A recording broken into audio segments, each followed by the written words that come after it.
Welcome. Again, my name is Tricia D, and today is Wednesday, the 15th of November, and Don C. will be our speaker today. Don originally grew up in the mountains of West Virginia and now lives in Connecticut in the U.S. He attended his first meeting January 26, 1982 in the state of North Carolina. Don, it's now your floor. How did you know all that? I didn't tell you that. You must have heard me someplace before.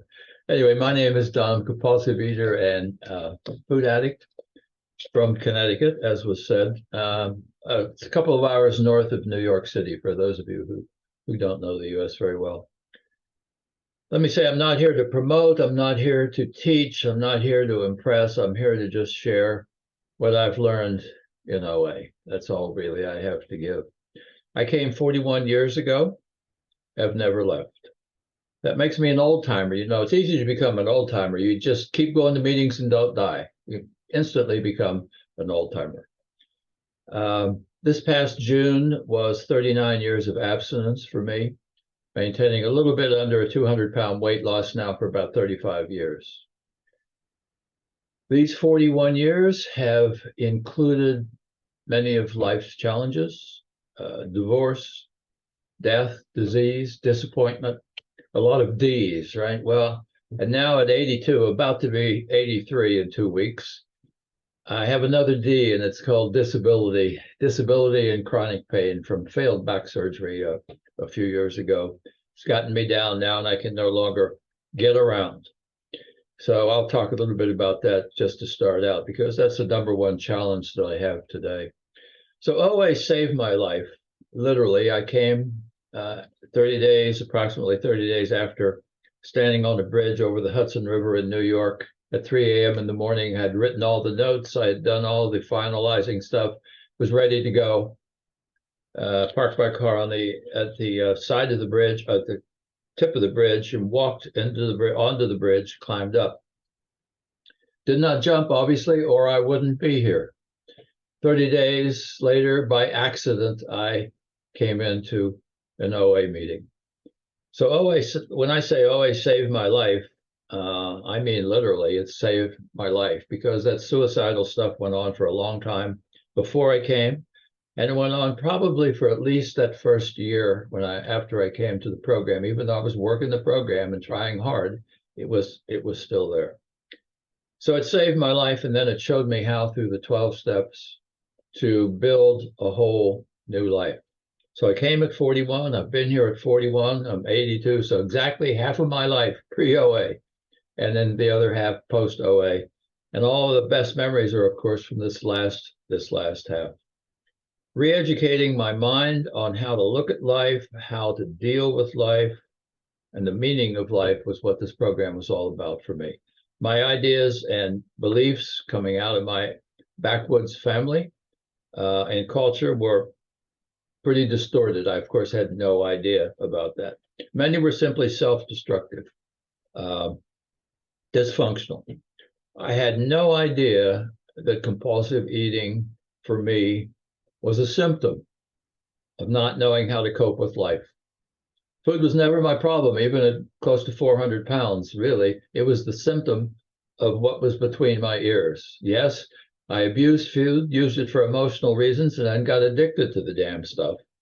And, you know, so I call myself a compulsive eater and a food addict. And you'll hear a little bit more about that later. This is a 12-step program. The 12 steps are an emotional and spiritual change program for me. The only step that mentions food is the first step. The rest of the steps taught me how to cope with life and find the power to get free and stay free from the prison of the compulsive overeating disease. So from 10,000 feet, it's just a 2-step program, right? 1 is put down the food, 2 is change in order to get the power to keep it down. That's it. That's the net of the whole program. If I don't change who I am and how I think and how I deal with life, I'm just going to go in and out of relapse forever and ever and ever and ever, and be treating the program as a diet program, and it's not. So I like to focus on the recovery process when I talk. rather than do a foodalog. Everybody here has heard 1,000 foodalogs. You got your own foodalog.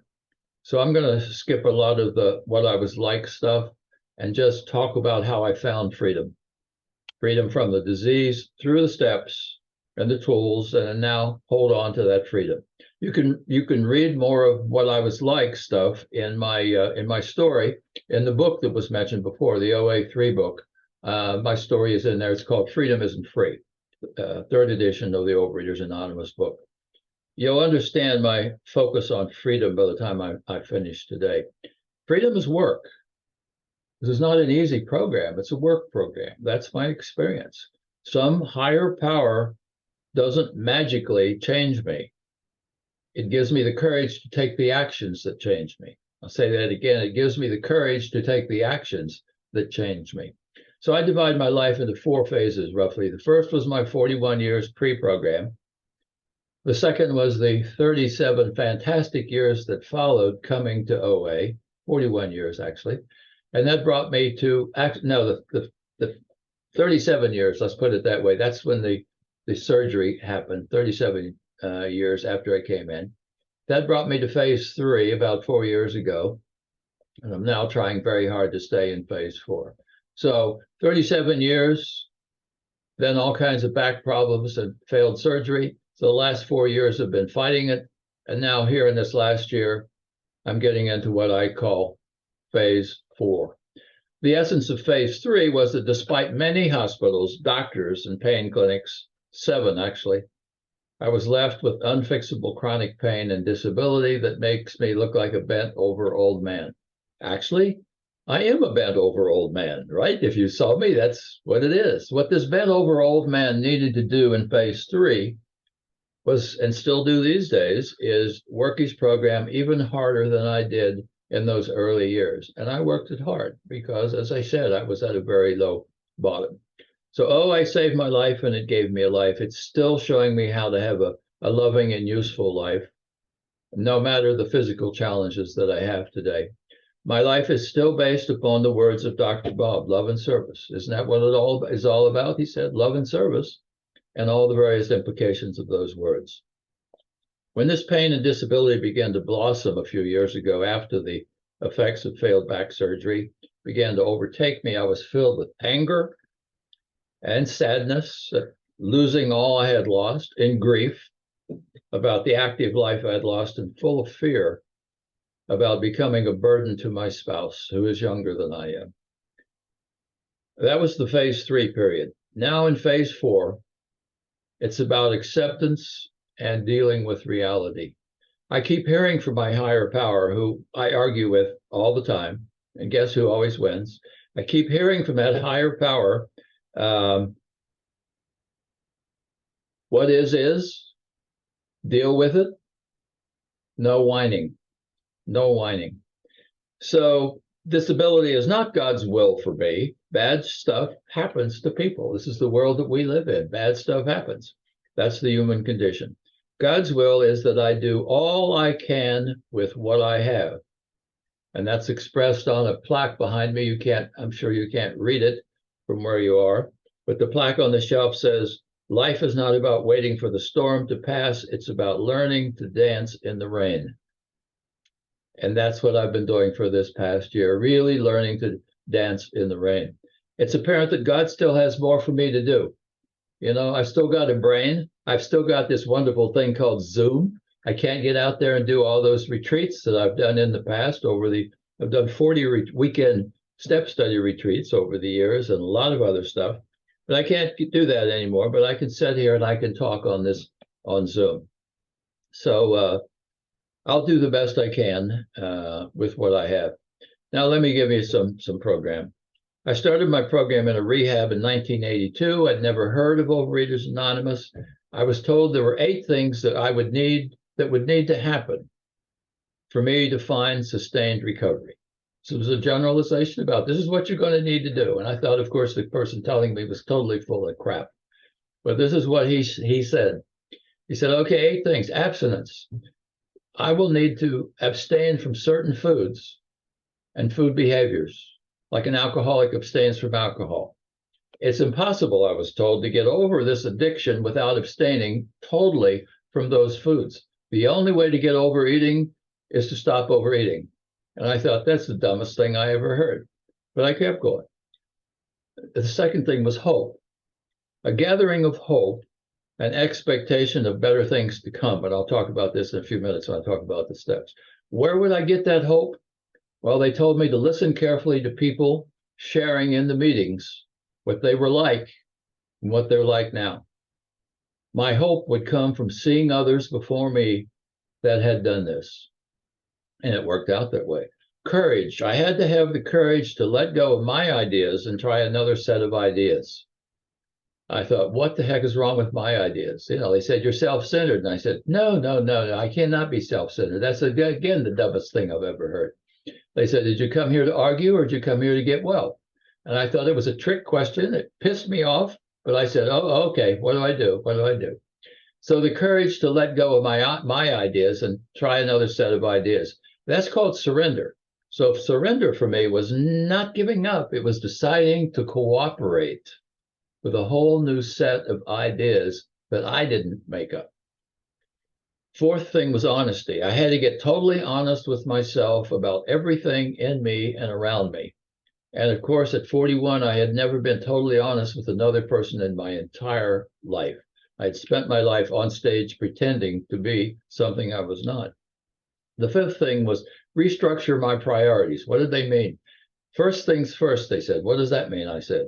They said staying absent was the most important thing in my life. I had to do that. Make it the most important thing in my life, no matter what. Without it, without abstinence, I would never be able to do the emotional and the spiritual changes that needed to be dealt with. I couldn't, a drunk cannot effectively look at himself or herself. They can't reflect on themselves worth a damn.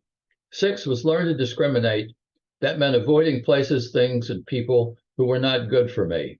And that one I understood, and that one I pretty much implemented pretty quickly. 7 was take actions. I don't get well by osmosis. I don't get well by just going to meetings and listening to people. That does nothing, absolutely nothing. I don't get well by going to meetings any more than I become a parent by going to parent-teacher meetings, back when my kids were small. I had to work the steps and use all the tools. And the last thing was, I had to accept that I fixed my problems by changing myself, not others. And of course, again, I thought that was dumb because my whole problem was my wife and my spouse and my parents and all those people. It was all of them, all their fault. I was this poor victim. Look what they did to me. No, I was told, that's not true. I didn't understand the addiction nonsense either. I didn't believe it. How could you be a food addict? How could you be addicted to some kind of food substance? But, over time, much later, it began to creep up on me.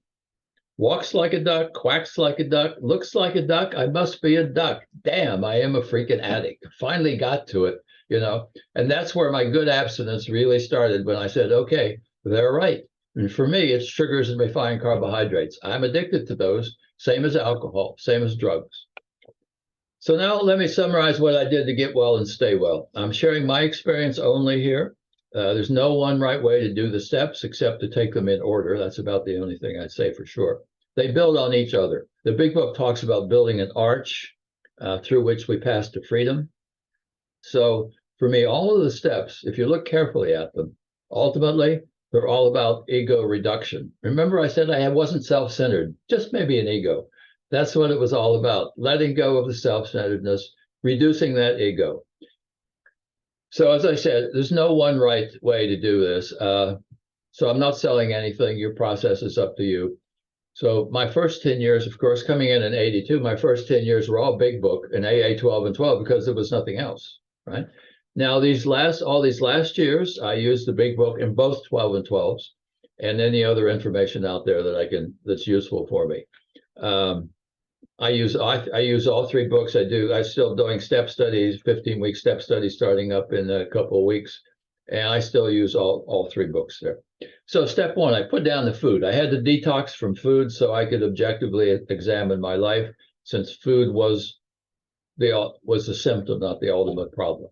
I accepted I had an incurable but arrestable disease. Incurable, but arrestable disease over which willpower was useless, and that I could never, ever treat food like a normal eater, ever. I wanted to argue with that, but I said, okay, I'll act as if, and I'm still acting as if 41 years later, right? I can't treat food like a normal eater. That's just the way it is. So I argued. I thought, how could anyone be addicted to food, as I said? Turns out it wasn't all foods. It was just certain foods and overeating itself. So there was the overeating, eat, and then there were certain foods that I would eat the same one over and over and over, like the donuts or any of the sugar stuff. Ultimately, I came to accept the reality of the addiction cycle and the doctor's opinion, with the mental obsession and the physical compulsion, and accept that my brain was in fact different from a normal eater's and would always be physiologically different. In Silkworth's time, in the doctor's opinion, it was all conjecture. Now, of course, all these years later, the science exists. So we know very clearly that you can be addicted to certain foods just as you can to alcohol and other things. It's the same brain area that's affected by alcohol, cocaine, nicotine, and amphetamines. Same brain area. So it's very possible. It's the pleasure center, if you want to call it that. One bite or one drink and an irresistible urge for more kicks in. Therefore, the solution is simply don't eat those poison foods. I call them poison foods, and just don't eat them. Fine, but where do I get the power to do that? I had many diets in my life, up and down, up and down. So I would get a little power and I would lose weight. And then, of course, I couldn't not start again. And that's what the steps are all about, is helping me to gain that power. This leads to accepting that the food is not the real problem, as I said, because if I don't pick up the first bite, the physiological compulsion doesn't start. So the question becomes, how do I change the thinking that leads to the feelings? Think of a doctor's opinion now in the addiction cycle. How do I change the thinking that leads to the feelings, that leads to the obsession, that leads to the first bite, that leads to the out of control behavior? That's the addiction cycle described in the doctor's opinion. And the only way I'm going to get a handle on that is to change the thinking that leads to the feelings, that leads to the obsession, etc. Remember, I have the obsession because I have this disease. Normal people without the disease don't have the obsession. So that's what the steps and tools are all about, is learning to identify that problem. Of course, I had to detox from the sugars and the refined carbohydrates in order to clear my brain so I could get started on the personality change, right? A drunk, as I said before, cannot really look at himself or herself and get into what's going on. Normal eaters decide when and where to eat as they go along. I can't do that. I can't trust my brain. 41 years later, I'm still an addict. So I plan every day. I still have a plan. I write down in my journal what I'm having for breakfast, what I'm having for lunch, what I'm having for dinner. That's part of my morning daily disciplines. So I've been doing that for 40 years. Step 2, from seeing and hearing recovery in the OA rooms, I gained the hope that kept me coming back to meetings. I was an atheist. I didn't care for this God idea that was floated around all over the place. And it was being alluded to here in the second step. But in retrospect, I can see the hope that powered me forward. Hope gives you courage to take the actions. The hope that powered me forward was, in fact, the recovery in the rooms, as I said. So the program and the people in recovery were a power greater than myself. Now, I didn't understand that in the beginning. All I understood was something was going on here and I liked it. And so I'll stick around. What do I do? It's the open my brain, open my hands and say, what do I do? Follow directions. When in doubt, follow directions. I still say that from time to time. Step 3 was simply for me committing to working the program. In other words, the rest of the steps. I signed a contract. So surrender wasn't giving up in the classical sense of the word that we might think of it in a spiritual sense, and giving everything to God. It was deciding to cooperate. Surrender was not giving up. It was deciding to cooperate with a whole new set of ideas called steps 4 through 12. Plus 7 tools at that time. Of course, we have 9 tools at this time. I admitted myself to the metaphorical OA hospital and said, okay, what do I do? I'll do whatever you say. And I was told to work the rest of the steps and use all the tools and trust the process. Trust the process, an important phrase for me. I didn't understand it. They said, you don't have to understand it, just trust it. Because, by the way, Don, it has worked for thousands and thousands and thousands before you in our program. And oh, by the way, AA has been around another 30 years, and it has worked for them over and over and over and over. So why don't you just trust the process and follow it? So I didn't need to understand it, just keep going. And then they got into the real action. Steps 4, 5, 6, and 7 are where the action is. These are the change steps for me. This began the personality transformation that would lead ultimately to my freedom. Identified the dysfunctional thinking and the attitudes in step 4 that led me to begin using food as a drug for comfort or escape in the first place. So it was all subconscious. I had no idea that I was using food like a drug, no idea. And then, as I said, it eventually became an addiction. So it was all subconscious. In step 5, in talking with a person experienced in recovery, I've more or less validated all the stuff that I'd written down in step 4. I came out of 5 with a good list of my shortcomings. Step 6 and 7 were simply, for me, identifying with lots of help from sponsors, the antidotes to all the shortcomings, the solutions, the new ways of thinking and dealing with life that would replace the dysfunctional ways. So I needed to become a new me. So my job was to begin practicing these new ways of thinking and acting. Yes, I was asking the higher power to help me, give me the courage to do it, but ultimately it was me that had to work on the changes. I learned that with higher power's help, that I act my way into right thinking, not think my way into right acting. I always thought there was magic. There's no magic. I can act my way into right thinking, but I can sit here and think all day and not think my way into right acting. No magic wand is going to touch me on the head and change me. So I take the action. Let me give you several examples of the personality transformations experience. The personality transformations that are referenced in Appendix 2 of the Big Book, right? Appendix 2 talks about defines spiritual awakening as personality transformation and recovery as personality transformation. And I'll give you some examples of that. So in case you got lost there, in 4 and 5, I identify the problem. In 6 and 7, I identify the solutions. Now I ask God to help me start practicing and acting as if I have these solutions. And guess what happens when you practice things? How do you learn to walk? How do you learn to swim? How do you learn to play tennis? How do you learn to play golf? How do you learn to whatever? Practice, practice, practice. And that's the story of my recovery in the program, is gradual change through practicing the new behaviors. So some of the examples. I face and deal with life today rather than playing the victim. I blamed everybody when I came. Today I learned to take responsibility. No more blaming others, no more blaming circumstances, no more self-pity, no more victim, no more envy or jealousy. I do a gratitude list every single morning to help keep me in the right frame of mind for the day. Every single morning. I don't remember years and years and years and years and years of never doing a gratitude list in the morning, every morning. I need to do that. So I moved from hopelessness to hope, and from a reactive life to a proactive life. Reactive to a proactive. I was just kind of just taking life as it came and fighting it. This program says, no, go for it. Time to live, Dawn. Time to live and go for what you want to do. Another example, I've moved from thinking self-sufficiency is man's highest goal to being willing to ask for help, to accepting that I, in fact, need help, that no man is an island.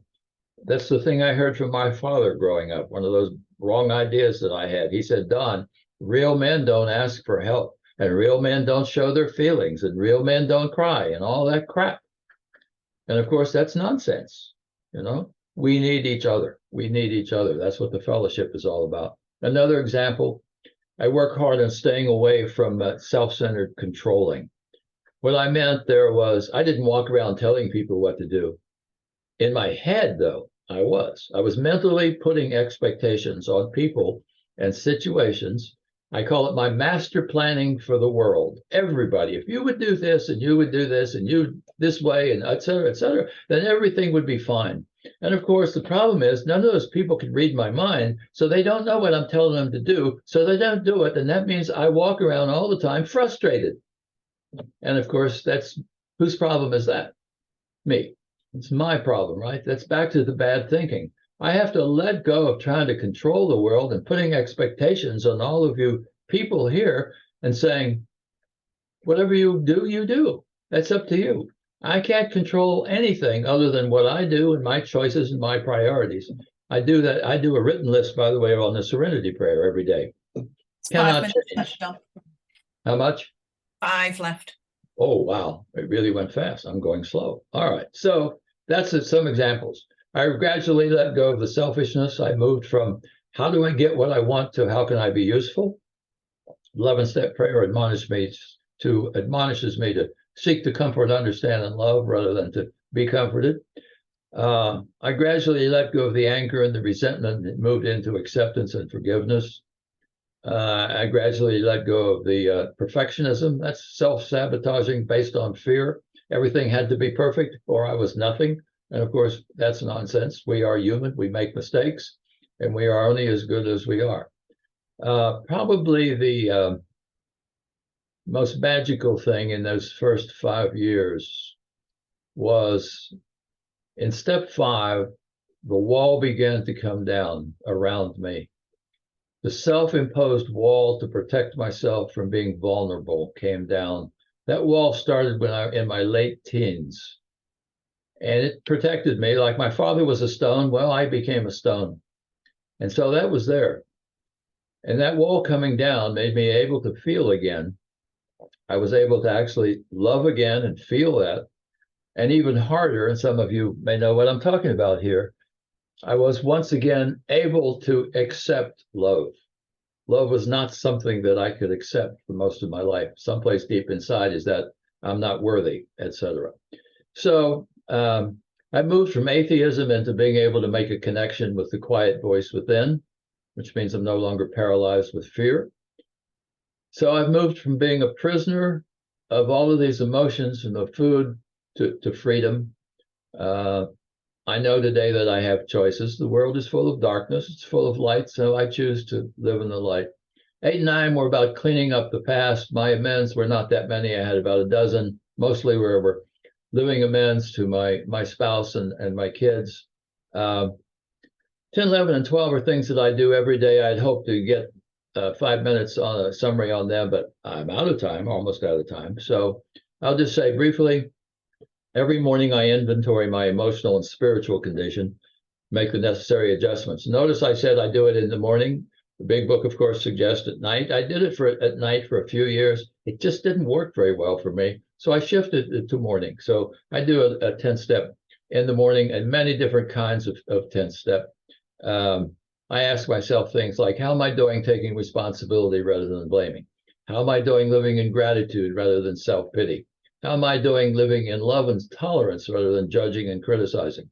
How am I doing living in the present rather than the past, et cetera? So I have a long list of stuff that I look at there. 11th step, I spend about 30 minutes on every morning, opening prayer, write down my food plan, work plan, and believe it or not, an attitude plan for the day. I do an inventory, as I said. I read books. I have 17 daily reading books on my desk there by my reading chair. Of course, 2 of them are OA, and then the others are many other programs. And I use all those. I also read 2 or 3 at night before I go to bed. And I write, I read 3 books this morning, and I wrote 2 or 3 sentences on the meaning, to me, of each of those writings. I do a gratitude list, important. Then I say the 3rd, 7th, and 11th step prayers. I often add on at the end of the 7th step some specifically, God, help me today to live in, et cetera, et cetera. I finish up with some affirmations and what I call reminders.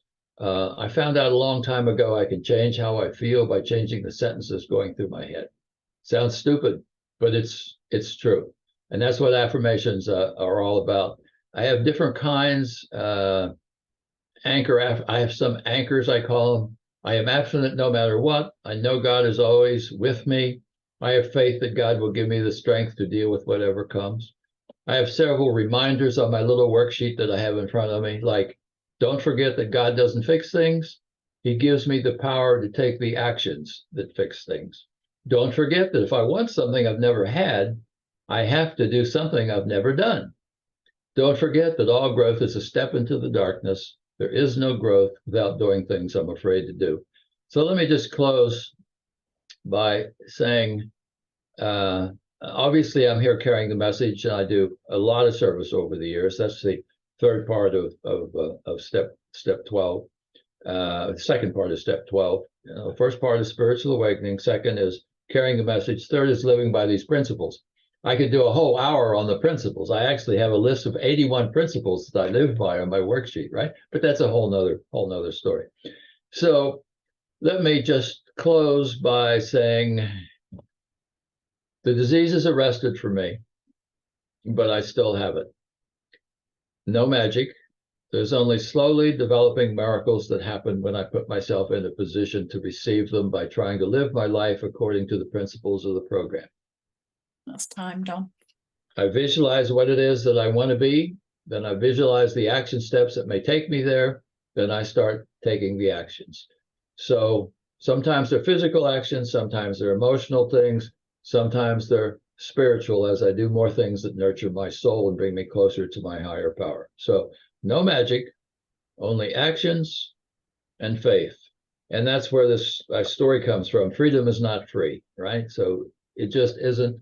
That's my experience. We have to work our butts off in order to get it, with a higher power's help, of course. So thank you, Rita, wherever you are. I think you might be in Mexico, for asking me to share myself with you today.